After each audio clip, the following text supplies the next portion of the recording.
Good morning. Welcome to the first episode of Voice from the Champ. Every week for Prestige Worldwide, I will be given an etiquette of one of my competitors who are trying to take this year. Fat chance not going to happen.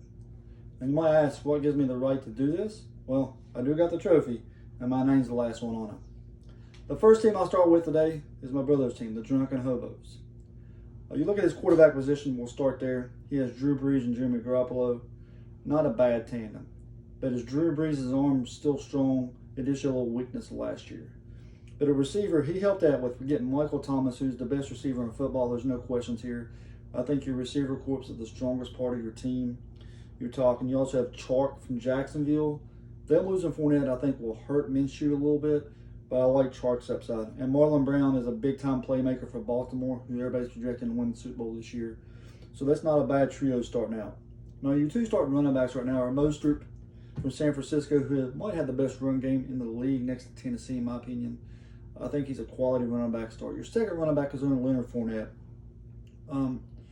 I like him better in 4 or 5 weeks once his role is more established.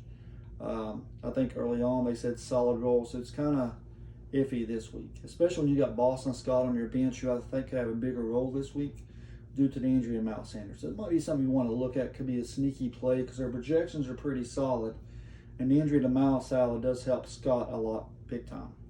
Your strength is also at tight end Kelsey. He played well this week, got another touchdown. And you have a solid kicker in Butker, so you got that whole Kansas City connection. The add to your wide receiver core, right now you have Marvin Jones Jr. in your flex.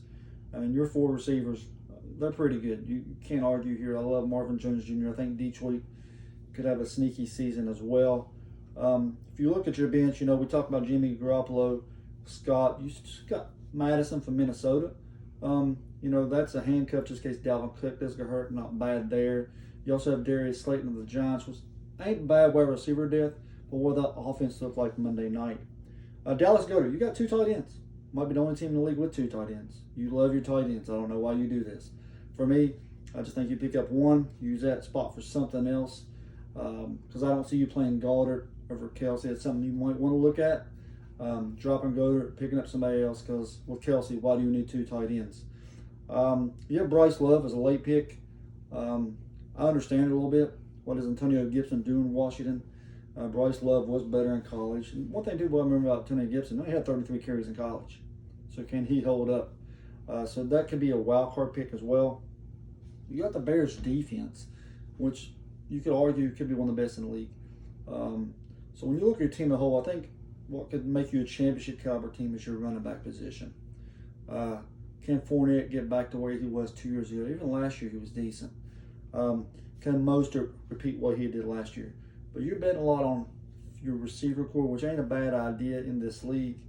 I think you have an interesting shot. I think all 12 teams in this league have a shot to win it all. But I think the Drunken Hobos, your question is, can your running backs lead you to a steady championship run? Until next time, talk to you later.